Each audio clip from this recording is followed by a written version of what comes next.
పురంలో RS brothers mega shopping mall Akkineni Naga Chaitanya మరియు Sobhita గార్లచే September 26న ఘన ప్రారంభం.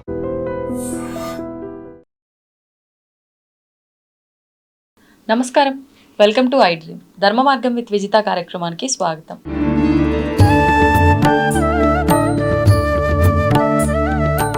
నమస్కారం గురుగారు. గురుగారు, లలితా అమ్మవారి అనుగ్రహం మనపైన ఉండటం వల్ల, ఈ పారాయణం చేయటం వల్ల అసలు ఏం జరుగుతుంది అని అంటే ఒక్క మాటలో చెప్పాలంటే ఏం చెప్తారు? లలితా స్తోత్ర పారాయణ, లలితా విద్య అమ్మవారి అనుగ్రహంతో సాధకులకు లభించేది ఒక్క ముక్కలో చెప్పాలంటే భుక్తి ముక్తి ప్రదాయిని. అంటే భుక్తి, నీకు జీవితంలో తిండికి బట్టకి దేనికి లోటు లేకుండా, అంత్యాన మోక్ష ప్రదాయిని, భుక్తి ముక్తి ప్రదాయిని చెప్పచ్చు. ప్రతి ఒక్కరికి కావాల్సింది ఇవే. కాబట్టి అందరూ అమ్మను పట్టుకుంటే సరిపోతుంది. గురుగారు, మరి ఇప్పుడు ప్రతి ఒక్కరికి కూడా కోరికలు ఉంటాయి. ఇలాంటి ఐహిక సుఖాలకు సంబంధించిన ప్రత్యేకంగా కోరికలు కోరుకునేటప్పుడు ఇలాగే కోరుకోవాలి అనే ఏమైనా కండిషన్ అనేది ఏమైనా ఉందా అమ్మవారి దగ్గర? ఇలా కోరుకోవాలి అని అంటే అమ్మవారిని మీరు ఏది అడిగితే అది అనుగ్రహం ఇస్తుంది. సపోజ్ నేను ప్రారంభ దశలో, విద్యార్థి దశలో ఉన్నప్పుడు సాధన చేసేటప్పుడు ఏది అడిగితే అది వచ్చేది. వచ్చినప్పుడు సపోజ్ అనుకోండి, ఏదో ధనం బాగా రావాలి, లేకపోతే ఏదో వ్యాపారం చేస్తే వ్యాపారం బాగా వృద్ధిలోకి పొందాలి అని అనుకున్నాం అనుకోండి, అమ్మవారు ఇస్తుంది. కానీ ఆ మత్తులో పడి ఇక్కడ అమ్మవారిని వదిలేస్తాం. సో అమ్మవారికి మనం నిరంతరం ఏమని దండం పెట్టుకోవాలంటే, అమ్మ నువ్వు నాకు ఇచ్చే ఐహికపరమైన వరాలు ఏవైతే ఉన్నాయో అవి ఏవి కూడా నా ఉపాసనకి, నా సాధనకి ఆటంకం లేకుండా నాకు అవన్నీ అనుగ్రహించు తల్లి. ఇది నేను నీ పాదాలు వదలకూడదు. నన్ను మాయలో పడేయద్దు. నన్ను మాయలో పడేసి ఐహిక సుఖాల మత్తులో పడిపోతే నేను నీ పాదాలను మర్చిపోయే ప్రమాదం ఉంది. కాబట్టి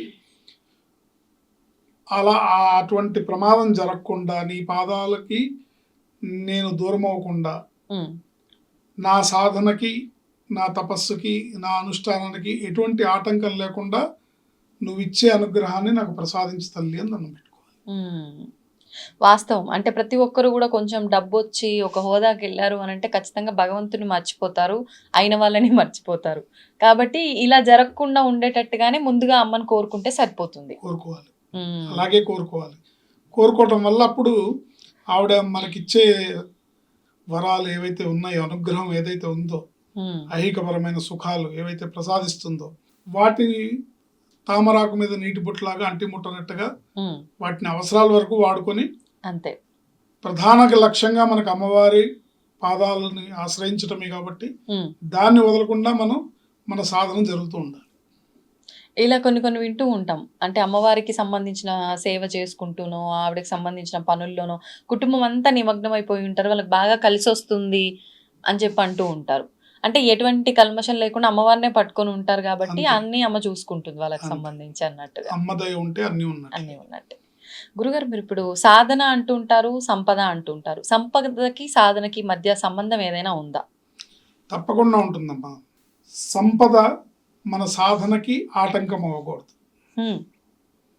మన సంపద మన సాధనకి, మన ఉపాసనకి, మన అనుష్ఠానానికి ఆటంకంగా మారకుండా ఉండే సంపద మనకు రావాలి.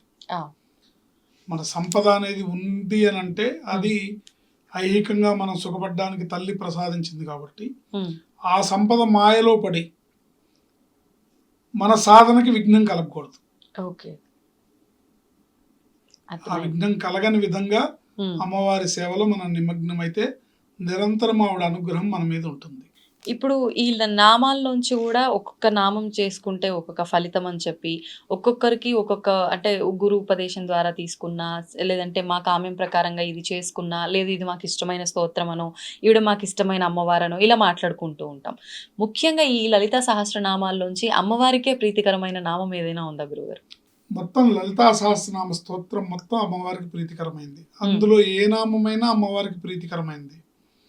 అయితే మీరు అది సాధన చేస్తూ ఉంటే అందులో కొన్ని విశేషమైన పదాలు వాక్యాలు ఉంటాయి కాబట్టి ఉమ్, మీకు ఏదైనా విశేషమైన కామ్యం కావాలనుకున్నప్పుడు అందులో ఆ నామాన్ని ఎక్కువగా ఉచ్చారణ చేసుకోవడం వల్ల అనుష్ఠానం చేసుకోవడం వల్ల మీకు ఆ కామ్యాలు నెరవేరుతాయి. ఉమ్, కానీ మొత్తానికి అమ్మవారికి ప్రీతి కలిగించేది ఏది అంటే ఉమ్.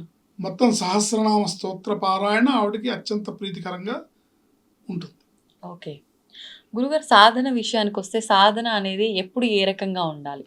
సాధన ఎప్పుడు కూడా సాత్వికంగా ఉండాలి తప్ప ఉగ్ర రూపంలో ఉండకూడదు. అంటే ఏ రకంగా గురుగారు?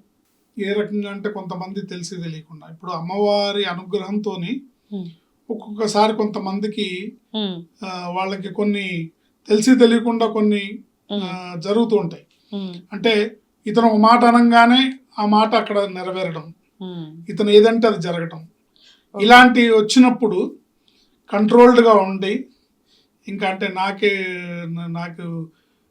అమ్మవారి అనుగ్రహం లభించేసింది, ఉమ్, నేను ఏదంటే అది జరిగిపోతుంది అనే అహంకారంలోకి కానీ ఏ విధమైన అహంకారంలోకి వెళ్లకుండా ఉమ్, ఎటువంటి ఉగ్రపరమైన డెసిషన్స్ లేకుండా అంటే నేను ఒక మాట అన్నాను అనుకో నువ్వేమైపోతావో తెలుసా అని ఇలాంటి సాధన ఎప్పుడు కూడా సాత్వికంగా ఉండాలి.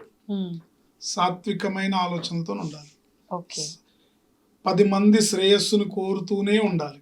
ఉమ్, 10 మంది శ్రేయస్సుని కోరుకుంటూనే మనం అమ్మవారి పాదాలను ఆశ్రయించాలి. ఓకే. అందరూ అమ్మవారి బిడ్డలు, ఈ సకల చరాచర సృష్టి అవును. మొత్తం అమ్మవారి బిడ్డలు కాబట్టి ఎదుటివారిలో అమ్మవారి రూపాన్ని అమ్మవారిని మనం చూడగలిగినప్పుడే ఉమ్, మనం భక్తులం అవుతాం. సాత్విక చింతనతో మాత్రమే అమ్మవారి చెంతకు మనం చేరగలుగుతాం. నిజంగా అంటే ఇప్పుడు మీరు చెప్పినట్టుగా చూస్తే అమ్మవారికి సంబంధించిన భక్తుడు ఈ రకంగానే ఉండాలి అన్నారు. ఆ రకంగా ఉండాలంటే అసలు అమ్మవారి పైన చింతన ఏ రకంగా ఉండాలి ఆ భక్తుడికి? ఒక ఉపాసకుడుగా ఉన్నవారు ఏ రకంగా ఉంటారు అసలు? నిజంగా అమ్మవారిని ఉపాసించి అమ్మవారి తత్వాన్ని అర్థం చేసుకున్న వాళ్ళు ఉమ్, నిరంతరం సాత్వికమైన సాధనలో ఉంటారు, తాత్వికమైన చింతనలో ఉంటారు. అంటే సాత్వికం అంటే ఎదుటివారి యందు ప్రేమానురాగాలతో ఉమ్, భూతదయని కలిగి సాటివారి యందు ఉమ్, అవ్యాజమైన ప్రేమతో సవ్యాజమైన కరుణతో ఉమ్. అమ్మవారి తత్వాన్ని మనం అవగాహన చేసుకొని ఆ, కొన్నాళ్ళకి మనమే అమ్మగా మారిపోవాలి. అందుకే ఉపాసనలు పీక్ స్టేజ్లో ఉన్నవాళ్ళు ఈ 10 రోజులు దసరా నవరాత్రులు అమ్మవారి వేషంలోనే ఉంటారు. ఉదాహరణకి మీరు గణపతి సత్యానంద స్వామీజీ వారిని చూసినట్టయితే ఉమ్, ఈ 10 రోజులు కూడా ఆయన చీర కట్టుకుంటారు, కాళ్ళకి పసుపు రాసుకుంటారు, పారాణి పెట్టుకుంటారు, ఉమ్. సో గాజులు వేసుకుంటారు, బాల పూజ చేస్తారు, సువాసిని పూజ చేస్తారు. ఆ, అంటే మనం అమ్మవారి రూపంగా మారడం, ఎదుటివారిలో అమ్మవారిని చూడడం. మన సాధన సాత్వికంగా ఉండాలి, ఓకే. అహంకారం పూర్తిగా లేని విధంగా ఉండాలి, ఉమ్, చింతన తాత్వికంగా ఉండాలి. సాధకుడు ఎప్పుడు కూడా తాత్వికమైన చింతన చేస్తాడు. అంటే నాదేం లేదు, అంతా అమ్మవారి దయ, ఓకే. అంతా అమ్మవారి అనుగ్రహం, తాత్వికంగా చింతిస్తాడు. ఉమ్, నేను చేశాను, నా వల్ల అయింది, నేను అనే పదాన్ని మర్చిపోతే తాత్విక చింతన వస్తుంది. ఓకే. నేను అనేది తీసేసి అంతా అమ్మదయ, అంతా పరమేశ్వర అనుగ్రహం, అంతా ఈశ్వర అనుగ్రహం, ఉమ్, అంతా పరమేశ్వరుడి ఆజ్ఞ ప్రకారమే జరుగుతుంది, అంతా అమ్మవారి అనుగ్రహం ప్రకారమే జరుగుతుంది. ఉమ్, అమ్మ ఏది జరిగినా ఇది నా మంచిగా జరిగింది, ఇది అమ్మ అనుగ్రహం, ఎలా ఉంటే అలాగే జరుగుతుంది. అమ్మ ఈరోజు ఇలా చేసింది అంటే ఉమ్.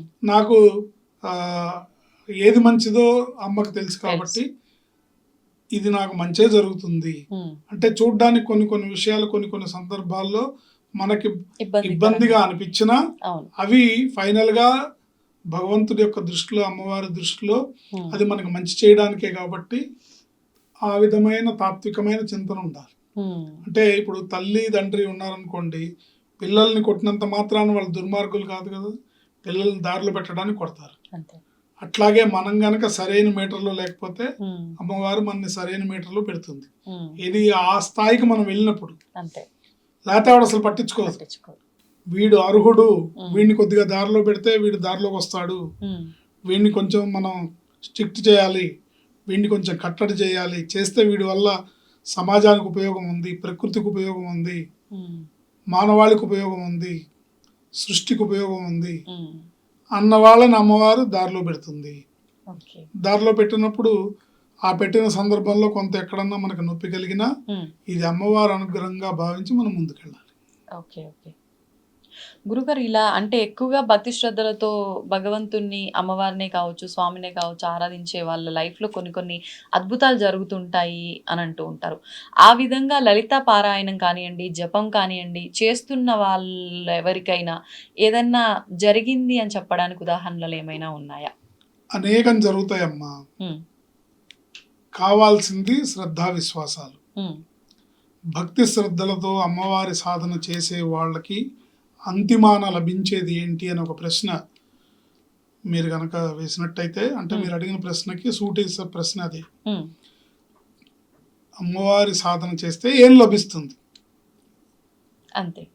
విజయవాడ మార్గంలో పయనిస్తే విజయవాడ వస్తుంది, వస్తుంది. తప్పకుండా వస్తుంది. వస్తుంది. కానీ మన గమ్యస్థానం విజయవాడ, మనం ప్రయాణించేది కరీంనగర్ సైడ్ అయితే విజయవాడ వస్తుందా? రాదు కదా. అట్లాగే అమ్మవారి సాధన ఏ విధంగా చేయాలో, హ్మ్. అమ్మవారి ఉపాసన ఎలా చేయాలో, ఆవిడ అనుగ్రహాన్ని ఏ రీతిలో పొందాలో అది చేయడం అనేది పండితులకైనా పామరులకైనా సాధ్యమే. హ్మ్.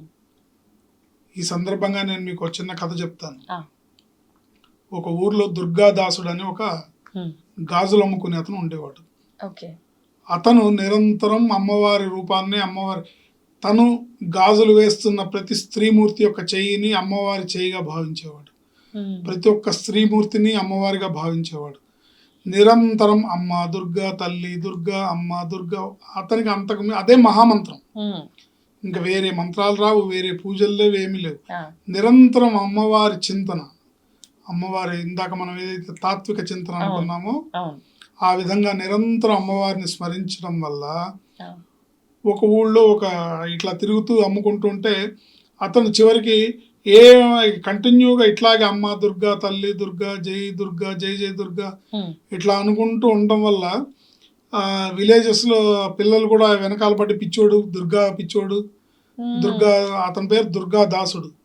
ఆహాహా! ఏంటి పిచ్చోడు పిచ్చోడు వచ్చాడురా అని ఇట్లా హేళన చేయటం, పిల్లలు రాళ్ళేసి కొట్టడం. రాళ్ళేసి కొట్టినా కూడా అతను అదే మాట అమ్మ దుర్గా, తల్లి దుర్గా అంటుండేవాడు. హ్మ్.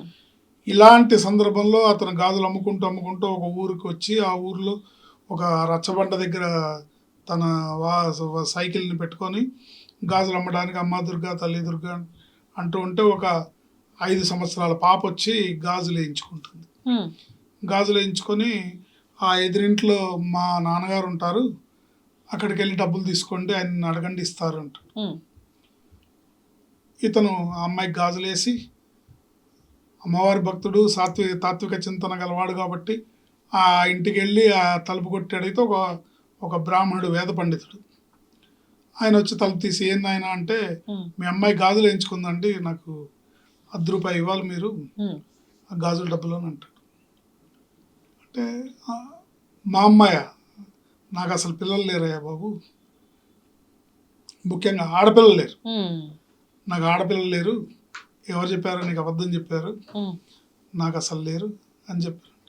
సరే ఇతను సరే ఏమోలే చిన్నపిల్ల కదా వేసుకుంది అని చెప్పి అతను వెనక్కి వచ్చేసాడు.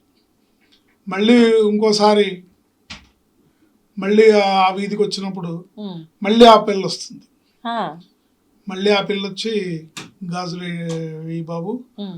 మా నాన్నగారి దగ్గర డబ్బులు తీసుకుంటా, అమ్మా నువ్వు గాజులు వేయమంటే వేస్తాను కానీ మీ నాన్నగారు కాదట కదా, ఆయనకి ఆడపిల్లలే లేరట, నువ్వు అబద్ధం చెప్తున్నావు అడిగేశాడు. అని అడిగాడు. హ్మ్. అడిగితే లేదు ఆయన మా నాన్నగారే, హ్మ్. ఏంటి కావాలంటే దేవుడి గదిలో ఫలానా విగ్రహం దగ్గర ఉన్న డబ్బాలో రూపాయి ఉంటుంది, తీసిమ్మని చెప్పండి, మా నాన్నగారికి మీరు చెప్పండి అని. మళ్ళీ వెళ్తాడు. మీ అమ్మాయి అన్నట్టండి, హ్మ్. మీరెందుకు అబద్ధం చెప్తున్నారు, ఆ డబ్బాలో రూపాయి ఉంటుంది తీసిమ్మంది అంటే ఈయన గబగబా పరిగెత్తుకుంటూ దేవుడి రూమ్లోకి వెళ్ళి హ్మ్. ఆ డబ్బాలో చూస్తే రూపాయి ఉంటుంది. అప్పుడు ఆయనకు అర్థమైంది, ఆయన వేద పండితుడు, ఆయన అమ్మవారి సాధకుడు కాబట్టి ఆయనకు అర్థమైంది ఆహా! ఈ ఆట అంతా ఆడుతున్నది అమ్మవారు అని. నాయన ఎక్కడ చూపించు, ఆ పాప ఎక్కడుందో చూపించని ఆయన ఏడ్చుకుంటూ ఆర్ద్రతతో నీ కనపడింది నాకన్నా నువ్వు గొప్పవాడిరా నాయన, నేను ఇంత సాధన చేస్తున్నాను, మడి ఆచారంతో ఉన్నాను, కానీ నాకు కనపడలేదు అమ్మవారు, సాక్షాత్కారం నీకు ఇచ్చింది ఆ వచ్చిన పిల్ల అమ్మవారు నాయన, పద ఎక్కడుంది చూపించానంటే వెతికితే ఎక్కడా కనపడదు. అప్పుడు ఇతను దుర్గాదాసుడు ఏడుస్తాడనమాట, నాకు కనిపించావు కదా, ఇప్పుడు నా మాట అబద్ధమైపోతుంది, మరి వారికి కూడా చూపించు, నువ్వు వచ్చి గాజులు వేయించుకున్న విషయం చూపించు అని అంటే ఒక చెరువు మధ్యలోంచి అమ్మవారి చెయ్యి ఇట్లా పైకి లేచి చూపిస్తుంది, చెయ్యి ఇదిగో నేను వేయించుకున్నాను గాజులు. అట్లా అమ్మవారి అనుగ్రహం ఉంటే అన్నీ ఉంటాయి. సాక్షాత్తు ప్రకృతి స్వరూపిణి, ప్రకృతి పరమేశ్వరుడు, పార్వతీ పరమేశ్వరుడు. సో అమ్మవారిని ఉపాసిస్తే లభించదంటూ లేదు. కాకపోతే మీరు అడిగారు కాబట్టి లలితా సహస్రనామ స్తోత్ర పారాయణని యథావిధిగా విధి విధానాలతో కనుక చేసుకున్నట్లయితే మనకు లభించేవి పెద్దలు కొన్ని చెప్పారు. సర్వరోగ ప్రశమనం, మీకు ఎటువంటి వ్యాధి ఉండనివ్వండి నివారింపబడుతుంది. సర్వ సంపత్ ప్రవర్ధనం, అన్ని రకాల సంపదలు వృద్ధి పొందుతాయి. సర్వ సంపత్ ప్రవర్ధనం అంటే మీకు ఉండొచ్చు కాక ఉన్నవి వృద్ధి పొందుతాయి మీరు కనుక కరెక్ట్గా చేస్తున్నట్టయితే. అన్నీ అంటే మీకు ఆల్రెడీ కొన్ని భూములు ఉన్నాయి, భూములు పెరుగుతాయి. మీకు ఆల్రెడీ ఒక ఇల్లు ఉంది, ఇంకో ఇల్లు రావచ్చు. మీకు ఉండే సంపద ఏవేవి ఉన్నాయో అన్నీ పెరుగుతాయి. సర్వ సంపత్ ప్రవర్ధనం. నెక్స్ట్ సర్వ అపమృత్యు శమనం, ఎటువంటి అపమృత్యు దోషాలున్నా, ఎటువంటి గ్రహస్థితిలో వచ్చే మార్పుల వల్ల ఎటువంటి గండాలు అపమృత్యు దోషాలు ఉన్నా అన్నీ నివారింపబడతాయి. అకాల మృత్యు నివారణం, అకస్మాత్తుగా సంభవించే మృత్యు నివారింపబడుతుంది. సర్వజ్వర ఆర్తి శమనం, సర్వజ్వర ఆర్తి శమనం, ఎటువంటి జ్వరమైనా, ఎటువంటి వైరస్లైనా, ఎటువంటివైనా సరే. అంటే ఇప్పుడు మొన్న కరోనా లాంటివి వచ్చినాయి కదా, అలాంటి టైంలో కూడా చాలా మంది సాధకులు అమ్మవారి పాదాలను ఆశ్రయించి లలితా సహస్రనామ స్తోత్ర పారాయణని కంటిన్యూగా చేసుకోవడం వల్ల వాళ్ళు ఎటువంటి ఎఫెక్ట్ లేకుండా బయటపడ్డారు. దీర్ఘాయుష్ ప్రదం, ఇవన్నీ నివారింపబడి ఆయుష్ పరిపూర్ణ ఆయుర్దాయంతో పూర్ణాయుర్దాయంతో దీర్ఘాయుష్ను ప్రసాదిస్తుంది. పురుషార్థప్రదాయకం, పురుషార్థప్రదాయకం అంటే ధర్మ అర్థ కామ మోక్షములు పురుషార్థములు. చతుర్విధ పురుషార్థములు అంటే ధర్మం అంటే ధర్మంగా బతకాలి. అంటే ధర్మం అంటే ఏంటి? ఒక భర్తగా నీ ధర్మం ఏంటి, ఒక భార్యగా నీ ధర్మం ఏంటి, ఒక కొడుకుగా నీ ధర్మం ఏంటి, ఒక కూతురుగా నీ ధర్మం ఏంటి, ఒక తండ్రిగా నీ ధర్మం ఏంటి, ఒక తల్లిగా నీ ధర్మం ఏంటి, సమాజంలో ఒక పౌరుడిగా నీ ధర్మం ఏంటి. ఇది ధర్మం. నీ పాత్రను నువ్వు సవ్యంగా నిర్వర్తించడమే ధర్మం. అర్థం, కుటుంబ పోషణకి అర్థం కావాలంటే డబ్బు సంపాదించాలి, అర్థం. కామ్యం, ప్రతి వాళ్ళకి కొన్ని కోరికలు ఉంటాయి, నా పిల్లలకి ఇచ్చేయాలి, నా పిల్లలకి వచ్చేయాలి, నా జీవితం ఇలా ఉండాలి, కామ్యం. అంతిమాన మోక్షం, వీటన్నిటినీ ప్రసాదించగల శక్తి కేవలం లలితా సహస్రనామ స్తోత్ర పారాయణ వల్ల లభిస్తుంది అని చెప్పడంలో ఎటువంటి సందేహం లేదు. కావాల్సిన విషయం ఏంటంటే శ్రద్ధా విశ్వాసాలతో, భక్తి విశ్వాసాలతో, పరిపూర్ణమైన విశ్వాసంతో అమ్మవారి పాదాలను ఆశ్రయించడమే ఇందుకు సరైన మార్గం. ధన్యవాదాలు గురుగారు. ఆయుష్మతి భవ.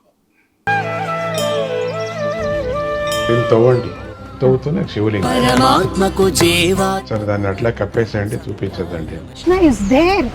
మూర్తి పూజ కాదు, సాక్షాత్ బ్రజేంద్ర నందన భగవాన్ ఉన్నారు మూర్తిలో. ఏమీ ఆశించకుండా ఆరాధించే వాళ్ళు కూడా ఉన్నారు.